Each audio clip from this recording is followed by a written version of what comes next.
So today, for everybody out there, we're going to be talking about food, and we're going to be talking about how to create a healthy relationship with food, because obviously there's a ton of information out there that you can hop on Google and you can learn anything you want, but there's also going to be a lot of crap that you have to sort through. And there's also just a lot of, I guess, myths that you hear from friends, family, other people at the gym around what you should, what you shouldn't eat. And a lot of times it creates this unhealthy relationship with food. So that's what we're going to be diving in today. Welcome to the V-Shred Better Body, Better Life podcast, where we help you live your best life while working on your health and fitness goals. We're here to make your journey fun and inspiring. What's going on, everybody? Welcome back to the V-Shred Better Body, Better Life podcast. I'm your host today, Vince, and today we have Stephanie Mirich joining us. She is one of our lead V-Shred coaches. She's a mom of one. She's an absolute lover and fanatic of nutrition and fitness, has her bachelor's of science in kinesiology and nutrition. She's a NASM certified fitness nutrition specialist, and we are really excited to have you here on the podcast. So thank you for being here. Thank you, guys. I'm excited to be here too. So my name is Stephanie Mirich. I'm a coach here with V-Shred. Been with the company almost 3 years now. I live in Cabo San Lucas, Mexico. I have a lot of pets, dogs, cats, chickens, roosters. I have been into nutrition my whole life. So here I am. I enjoy drinking wine and listening to tutor podcasts. So that's me. And so as far as like the healthy relationship with food, give us a little backstory on if you've ever dealt with an unhealthy relationship with food. Yeah. So, coming from my background, I have a Latina background and grew up in a very traditional household where, food was the focus of our days. I grew up with the mentality of, make sure you eat, have you eaten, did you eat today? You're not eating enough. Finish everything on your plate before you get off this, before you leave this table kind of thing. And it's something stuck with me my whole, young adult life and even into early adulthood. Just being able to separate myself from the relationship I had with food, which was a very dependent relationship and also crossed into my culture and respect for my family and, the way I grew up. So culture plays a big part into this, and I definitely struggled with it. It wasn't until I got into my early to mid 20s that I was able to see the pattern and understand what my triggers were with food. And, it took me a long time to break those habits, and they linger. But it's something that I'm continuously working on, not just for myself, but also for, my daughter, so that I don't pass on to her things that were passed on to me. Right. And what are some of obviously you work with a lot of clients. What are some of the most common things that people struggle with when it comes to their relationship with food? 99% of it comes from whatever their childhood relationship was with food, whether there wasn't enough, whether there was too much, also dealing with people turning to food for comfort in times of stress, in times of happiness, and using food as a reward for themselves. That's a big one that I always really try to work on my clients with, like on a psychological level, I guess you could say. So the main triggers I see are, whatever was going on in their childhood and whatever their relationship was with food during that time, whatever, any kind of emotional trigger that might kind of push them into having a bad relationship with food, and rewarding themselves with food. Do you think there's any kind of correlation with people, like obviously the word diet is really common when people want to lose weight, when people want to get in shape, when people want to get healthier? What's the first thing they're going to do? They're going to start a diet, and generally that diet is not maybe the healthiest way of going about it, because they heard from, like I said, a friend at a gym, or they watched their parents eat a certain way when they were dieting growing up, or they just read some bad info on the internet. Do you think that the term diet has a big piece or is a big reason for people's unhealthy relationship? For sure. It's become a taboo word within the wellness industry. I always tell my clients, make it a lifestyle, not a diet. Like, you can have a diet, your diet consists of eating well. Your diet consists of, eating these kinds of foods and those kinds of foods. But if you turn the way you eat into a lifestyle versus that, I call it the chicken break moment of like, oh no, I got to lose 10 pounds. I got to go on a diet. And if you're always making it a lifestyle and making it just part of your natural everyday flow, you'll never have that chicken break moment, and you'll never have those ups and downs of a relationship with food. And what do you think of how do you think the approach is different from somebody who goes, oh no, I'm going to make lifestyle changes, as opposed to what somebody will do if they say, I'm going to start a diet? Yeah. So the key part of that is how much effort they're willing to put in. The people that make a lifestyle change, they understand that it's a marathon, not a sprint. And I always love and appreciate my clients that, they'll check in and they'll maybe have gained a little bit of weight that week, or the scale didn't move. And they'll always say, I know that this is a long-term process, so I just have to be patient. And I'm like, yes, thank you. Like this, you see it now. You understand that it's not about what can I get done in 3 months? How much weight can I lose?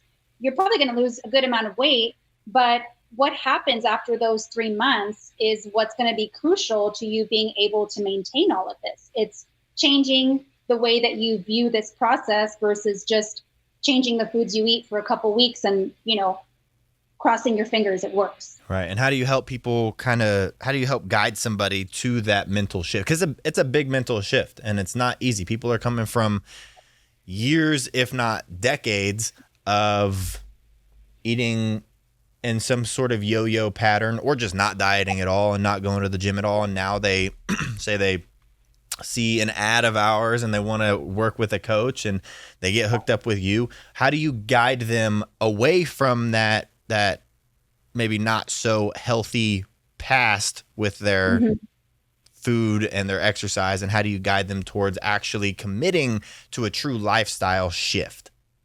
Yeah. Well, the first thing is, understanding where the client is coming from.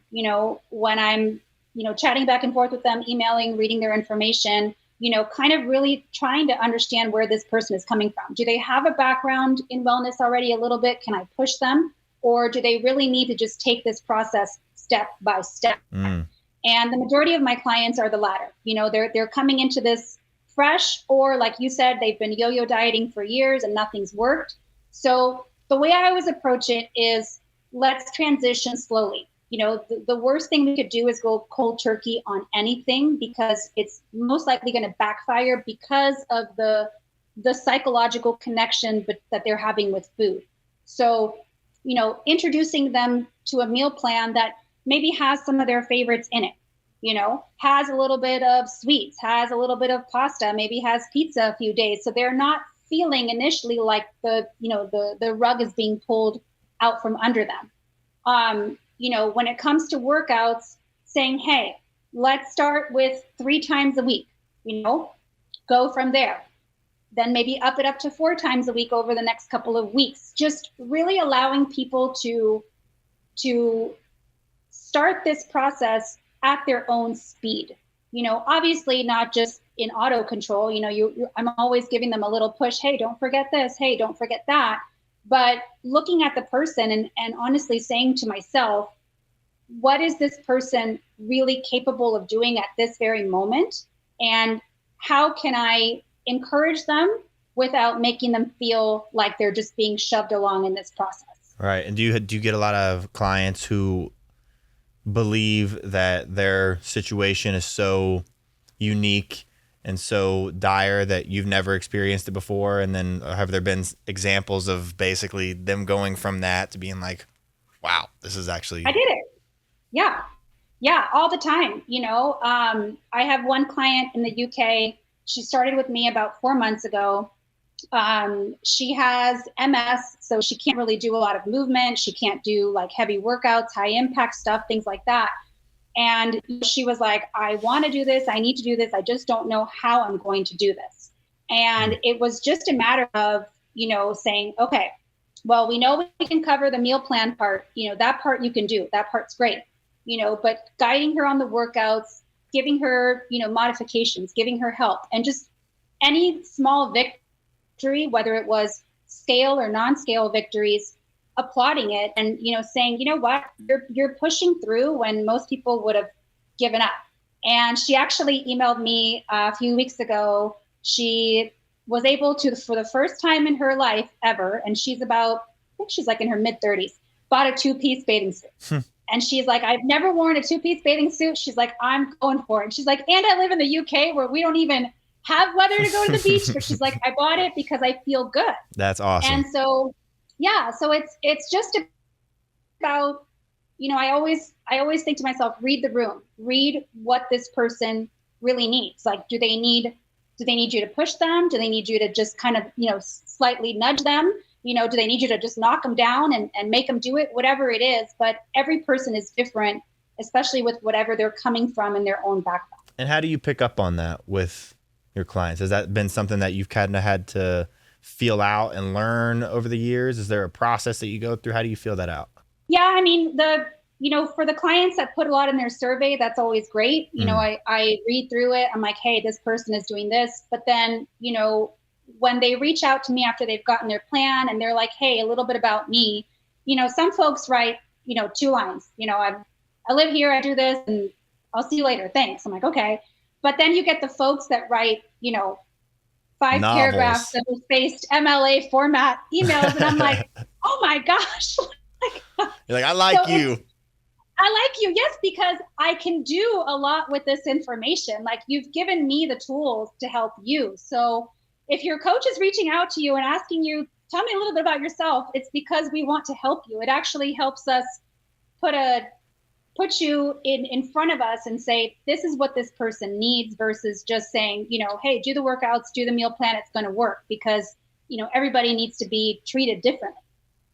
And when it comes to the meal plan side of things, that's probably where you, or correct me if I'm wrong, that's where you experience people have the most confusions, or they're not really, they struggle the most with the diet side of things. And like, I mean, obviously I've talked about nutrition with a lot of people, and most people have never even heard the term macros before. They have no idea what macronutrients are. Right. Can you give us a quick little explanation of that and the difference of tracking macros as opposed to just total calories? Right. So when we're talking about macronutrients, the easy way to go about this is your macros are going to be your proteins, your fats, and your carbohydrates. Okay. We track those in a carb cycle diet or just in a balanced diet. Again, I'm using this word, but I'm using it more as a lifestyle term, because it gives us more of an overall sense of wellness and fitness. During the 80s and 90s, we had all the fad diets where we were counting calories, and, everyone was like, okay, well, I'm only going to eat 1,000 calories a day, or I'm only getting 800 calories a day, whatever it is. What you're not taking into account is all of the nutrients that you're missing out on based on just focusing on your calories. It's like saying, well, my car's tires are great, they run great. Well, yeah, but the check engine light has been on for like a month. So you've got one part of the car that works, but the other part is about to fall apart on you, and your good tires are going to be useless. So getting people to move away from looking at just calories and focusing on their macronutrients as part of their meal plan, I find that it creates in general a better relationship with food, because you're counting nutrients. You're not just counting the calories you're putting into your body. And that is going to develop a whole new side of your brain and a whole new way that you're thinking about food, because you're seeing it as a whole, not just, I can't go over this many calories. And with my clients, it takes them a while. It does take some kind of understanding and kind of really sitting down and learning how to do the process. But I love it when I get emails from clients that are like, hey, Steph, I was cooking dinner tonight and I didn't have sweet potato, but I know that, 3/4 of a cup of brown rice has the same macros as a sweet potato. So I'm going to make that swap, and I'm like, yes, there we go. You're learning to swap foods as opposed to cut things out. And I think that's the key when we're talking about calorie counting and macro counting. You're learning how to incorporate with macro counting. You're learning how to eliminate with calorie counting. And how long do you find it takes people to start picking up on cues like that? Because obviously they come to us, they come to you with very little knowledge or no background in nutrition at all, and then after a little while, all of a sudden they're starting to connect the dots in certain areas. How long do you generally find that people start picking up on stuff like that? I mean, in general, it usually takes a good month, 30 days for them to really wrap their head around it and understand. Again, it depends if they're coming in with already maybe some sort of understanding of, nutrition. They're going to be able to be like, oh yeah, that totally makes sense. Like, an egg for nuts and, not a banana for an egg. That makes more sense as a swap. But in general, it takes, I find, about 30 days for people to really start kind of making the connections and being able to do the swaps, more or less on their own. And so generally that means that 30 days is going to be the hardest, correct? It is. Yeah. The first, it's like, what is it? It takes, 21 days to establish a new habit. So if you're looking at 30 days, it's only 7 more days. And it's a habit that you're going to be able to take with you anywhere and everywhere you go. Right. I always tell my clients, I'm like, when you're looking at a plate of food, I want you to be like that meme where like all the numbers are like going around the lady's head. The hangover math meme. Yeah, exactly. Like you should be able to see a plate of food and be like, I can more or less count this out in my head. Like, based on what I see, I'm seeing bread, I'm seeing, veggies, I'm seeing protein, I'm seeing this. Okay, well, I know that this is going to more or less fit into my macros for today or not. And how do people create that healthy relationship with seeing so they have this plate of food, and instead of seeing it as body fat, they see it as like fuel for their body. Fuel, exactly. And and this is a part of breaking down the old habits and establishing the new ones. Seeing food as something that is going to get you to the level you want to be at, to your goals. And it's not about just, you can't enjoy food ever again. Like you just got to see it as what it is, eat it, put it down and keep going. No, not at all. But it's about changing that relationship with food. It's not a treat. It's not, I can have this anytime, anywhere. It's like, no, you know what? My body is asking me for this fuel right now. I'm going to eat it, and I'm going to be eating good food as well, balanced meals, because at the end of the day, when you're dealing with macronutrients, that's the beauty of it. It's like you're putting all of this into your body at the same time, and your body is going to use it, digest it, and burn it the way it needs to. So seeing food as fuel versus food as a reward or a treat is huge in changing that psychological dynamic. And are there certain foods that people should be favoring over others? Are there specific food swaps that you see all the time? Are there foods that people are generally really scared of that you include quite often in meal plans? Yeah, I mean, the biggest fear is carbs. It's always the biggest fear. And why is that? Just for everybody out there who's listening, why do you think the biggest concern for people are carbs? I think it's just like PTSD, and just like you said, just hearing things on the web and growing up, like, you hear, you shouldn't eat refined sugars, you shouldn't eat carbohydrates, you shouldn't. And it's not about not eating a carb, it's about not eating that carb. Like, you should not be eating refined sugars as part of your daily intake. But I always find that it's the fear of carbohydrates and the fear the fear of it being a trigger. Like I get clients that once I send them, and they'll put on their survey, pizza, pasta, bread, whatever. So I'm like, okay, we'll pepper those in. And then I send it over and they're like, you know what? I'm afraid that having this is going to trigger me into binge eating more. And again, that comes from something in the past. And I'm like, and it's a hard barrier to break because, you can't just tell someone, well, eat it, you're going to be fine, because I don't know what's going on in their head. So when I come up against something like that, what I try to do is, reduce, maybe just try incorporating grains, maybe once or twice a week for them, see how they do with that, see if that doesn't, kind of trigger or send them, into a binge mode. But, I listen to people who come at me with that because it's coming from somewhere. And if they're generally nervous, forcing them into an absolute change in that moment is not going to be healthy for anybody. Yeah. And then there's also the hunger side of things. And we haven't really talked about hunger too much. What's obviously people eat when they're hungry, right?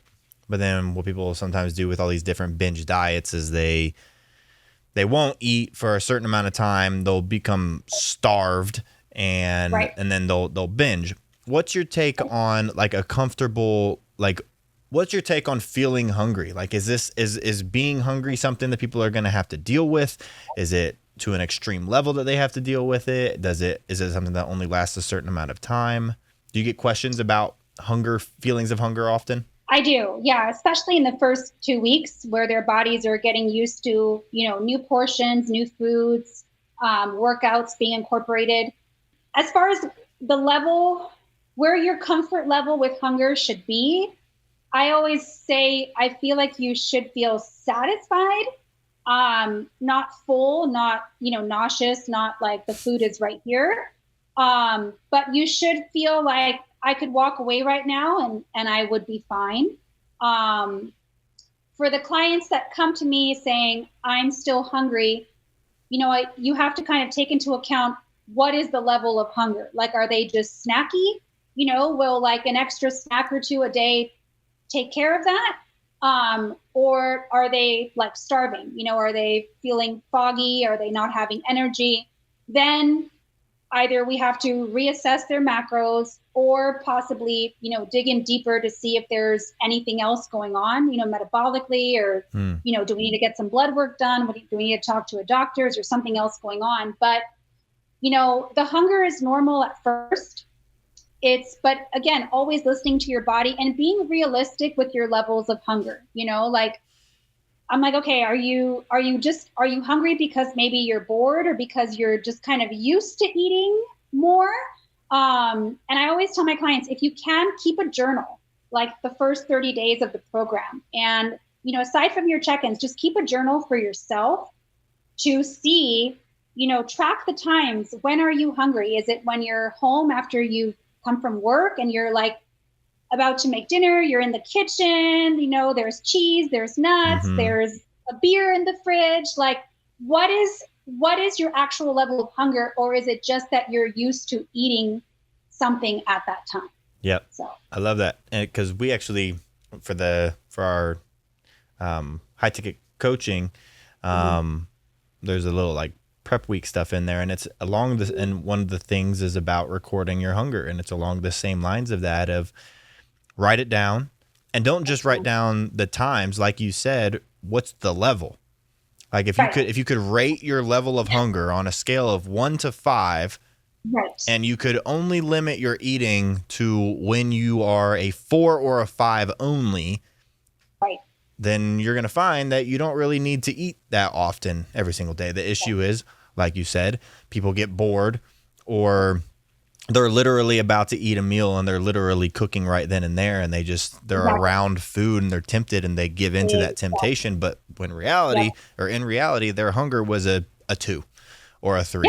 Or they just ate and maybe they're not full, and so they're like, oh, I could, and like you said, they're watching football or something like that, and there's a bag of Doritos right there, and so they just start snacking on some Doritos because they're bored. So yeah, And we all do it. You know, I do it. I do boredom snacking. It happens. But I'm like, catch yourself, realize you're doing it, you know, grab whatever you're gonna eat, put it in a bowl, walk away, put the bag up, put it away, sit down, eat your portion of whatever, you know, you're craving in that moment, and then walk away, like, be done. So, but again, it takes time, it takes effort, and most importantly, it takes accountability and being able to look at yourself in the mirror and say, I know that this is coming from XYZ, and I've got to do something about it. And I think what you just said is a big thing that may be a little surprising to some. You didn't say don't eat it. And I want you to kind of touch on that a little bit. You didn't say that they should not be eating that food.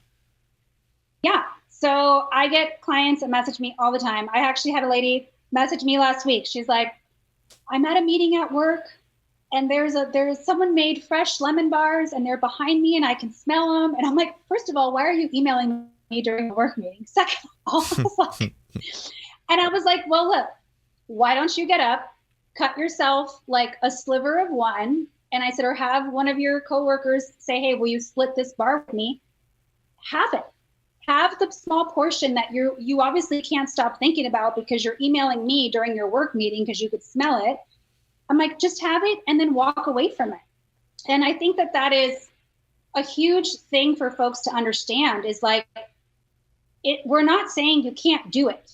We're just saying, figure out how you can do it and maybe just have a portion of it, you know, split it with somebody. I split stuff with my daughter all the time. I'm like, hey, you want to split this with me? Sure. That way I'm not going through, you know, whatever it is I'm eating. She's not eating the whole thing. And we both are like, hey, we got our little fix of whatever it was, you know?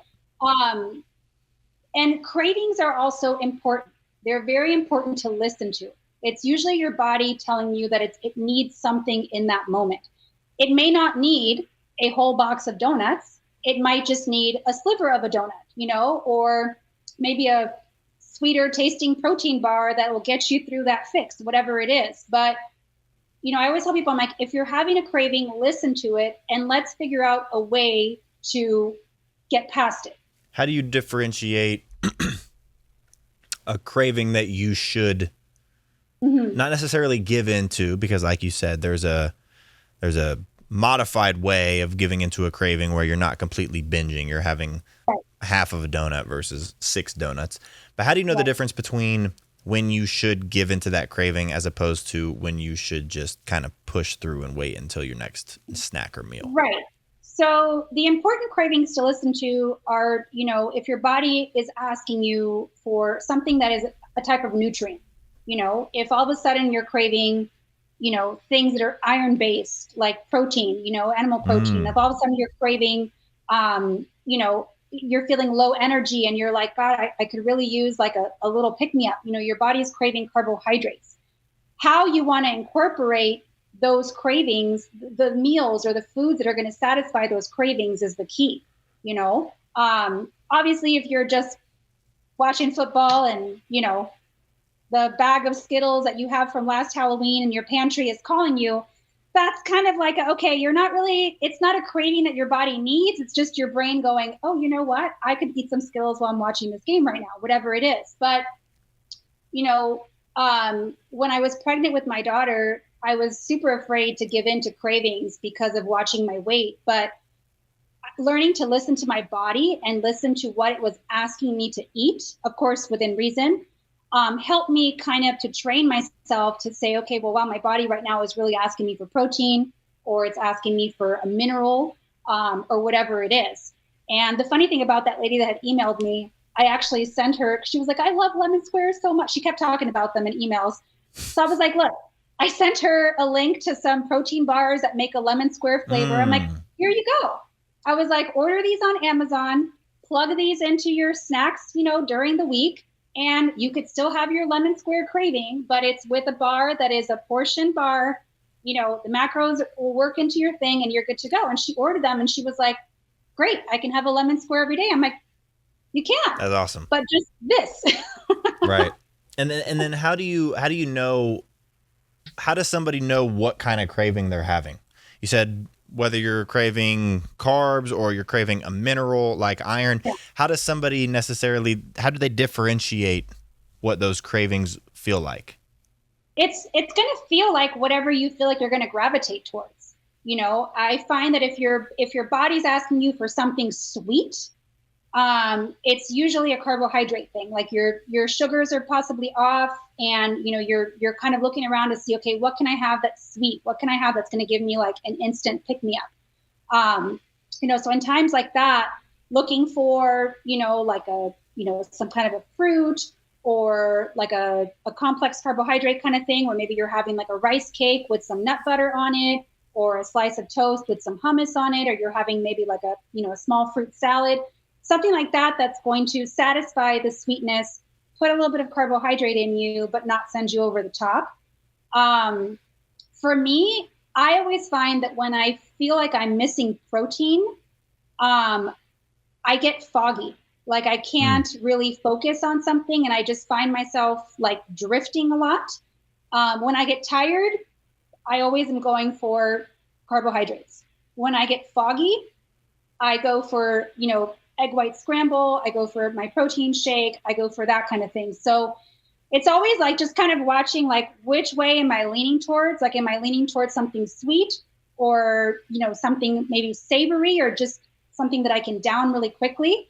And it just kind of depends on everybody, but that's how I'm able to differentiate my cravings. And that usually takes a couple weeks just to figure out how your body's going to respond to different things. And it does. And again, like this goes back to the journaling, keeping a journal, especially when you're starting a new program like this.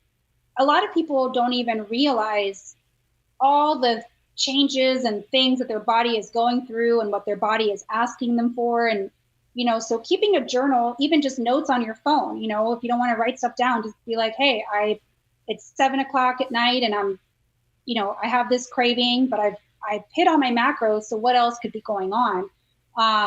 But yeah, it's all about just listening to your body, and whatever you're going to give into, making sure that it's something that can still work into your program. And then when somebody does that correctly, let's talk about like rewarding yourself when you do stuff in the right way. Give us your take on rewards. Yeah. I mean, it always kind of makes me sad when I get the email from folks that are like, oh my God, I did so well. So I went out Saturday with my partner and, we had this blowout meal and da-da-da-da-da. And I'm like, okay, I get it. Celebration is a part of life, 100%. We all do it, right? But there's a quote that I always see on like wellness pages. It's like, don't reward yourself with food. You're not a dog. And that always sticks in my head. Like, reward yourself with experiences, with things, with,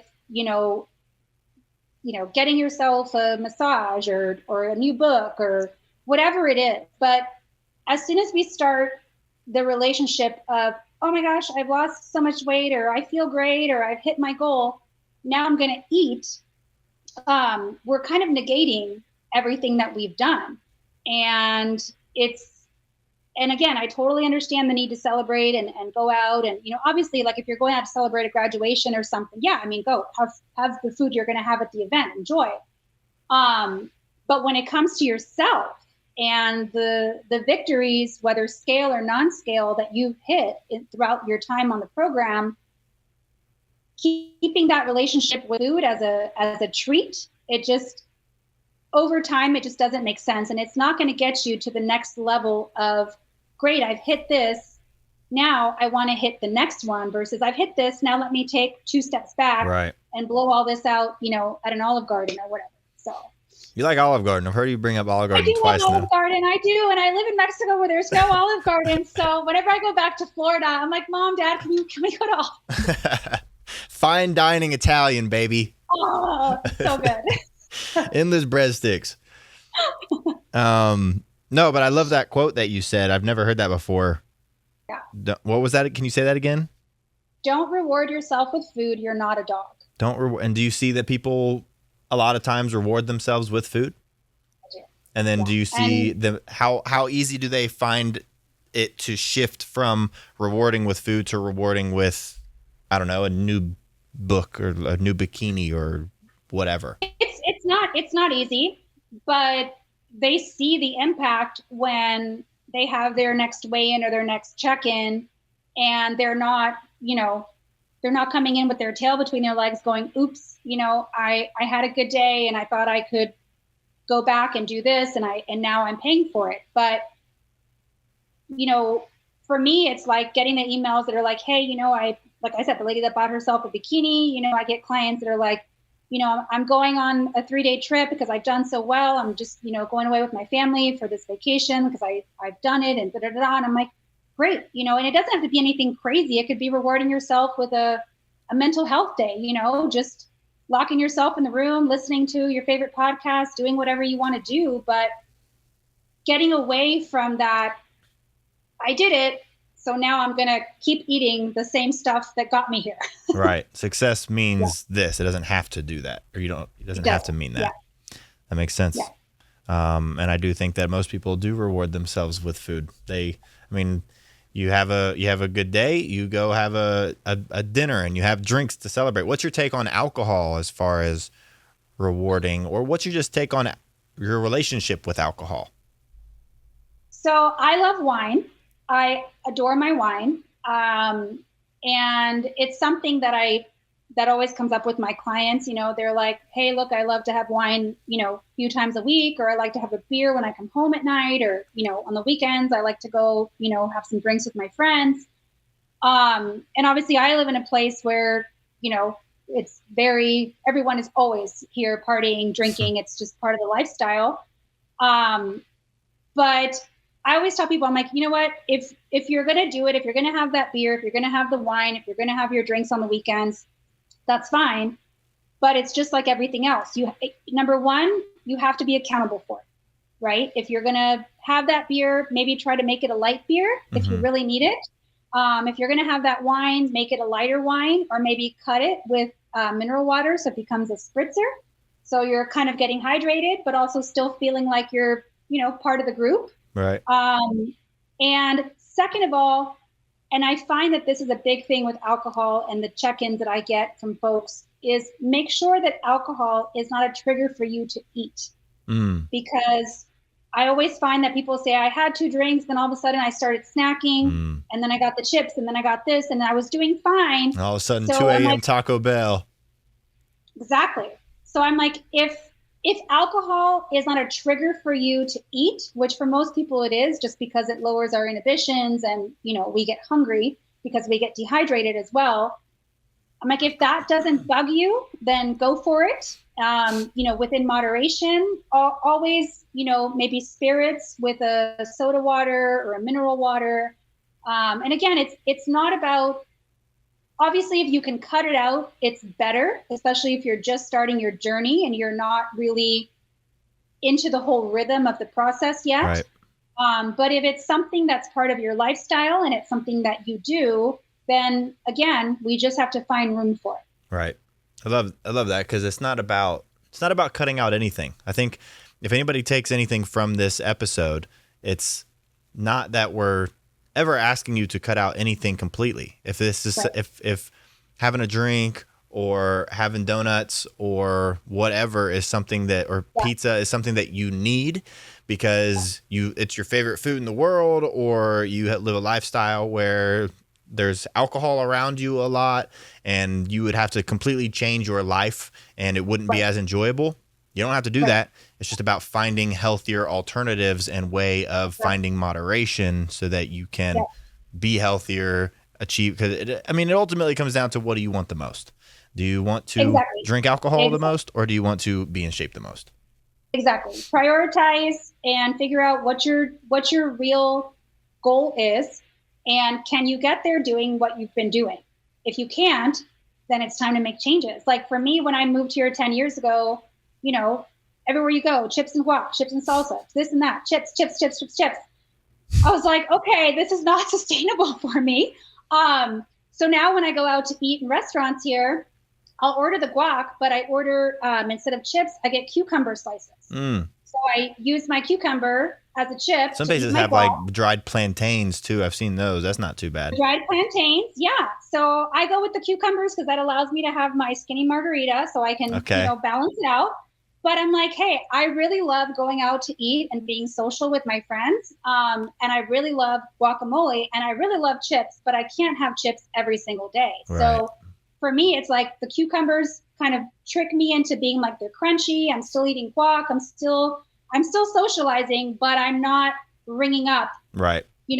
extra fat that I don't need. And then every now and then you do go for the chips, I assume. And every now and then, yeah, if I'm like, Right. you know what, it's been a while, I'm going to have my chips today. And I have my handful, I enjoy them. And then that's it.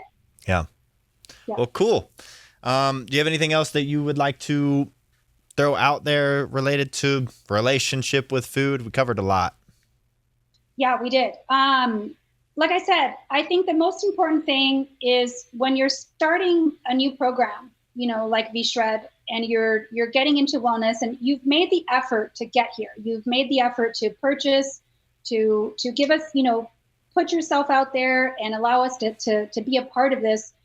Be honest with yourself and be honest with your needs, your goals, and what your possible regressions might be. Being vulnerable during this process is very important because if you're, sending check-ins that aren't really reflecting what's going on, then we can't help you and you can't help yourself at the end of the day. So if your struggle is food and your relationship with food, put that out there and just be ready to be extra accountable and extra aware of it. And I can guarantee you it will change. It's just a matter of time. It goes, there's a quote from, I think it was the Goof Troop movie. It's like, he says, I can't help you if you don't leave. Or I can't miss you if you don't leave. For this, it's I can't help you if you don't tell me. Exactly. It's like when you go see a therapist, you got to tell the truth. Right. When your doctor asks you, do you smoke? Do you drink? You got to tell the truth. Right. If not, we're not dealing with all of the information at hand. So. Yep. So be honest, people. Be honest. It's okay. I promise we're not here to judge. We're just here to help. That's right. Well, Stephanie, thank you so much for being here on the podcast. Like I said, we covered a lot in today's episode. This was a much longer episode than I think most of them are going to be because it was a great conversation. So I appreciate you being here. Appreciate you dropping some knowledge, and we'll have you back soon. Okay. Thank you, guys. I hope everybody got what they needed out of it, and I hope everybody has a great rest of the day. Awesome. Now, if you are looking for some extra support and you aren't looking to spend a fortune, you should consider working with one of our V-Shred certified coaches. We'll figure out your macros. We'll figure out your calories. We'll figure out what your custom meal plan will look like. And yes, we'll make sure that it contains your favorite foods. And basically all you do is you let your coach know what you like, what you don't like, because when we say custom, we mean it. And you get unlimited emails. You get weekly check-ins. You get access to our brand new coaching app where you can message them at any time about anything with any questions. Our coaches are here to help you reach your goals, and they care about your success. And so all the details about how it works is in the description down below. So check that out if you want to. But thank you again for tuning in. Until next time. Thanks for tuning in to today's episode of V-Shred's Better Body, Better Life podcast. Whether you're doing one of our programs, taking our supplements, or just doing things on your own, tune in every week for exclusive content with Vince, V-Shred trainers, and special guests as they share valuable tips around motivation, workouts, food, and living a healthier lifestyle. See you next time.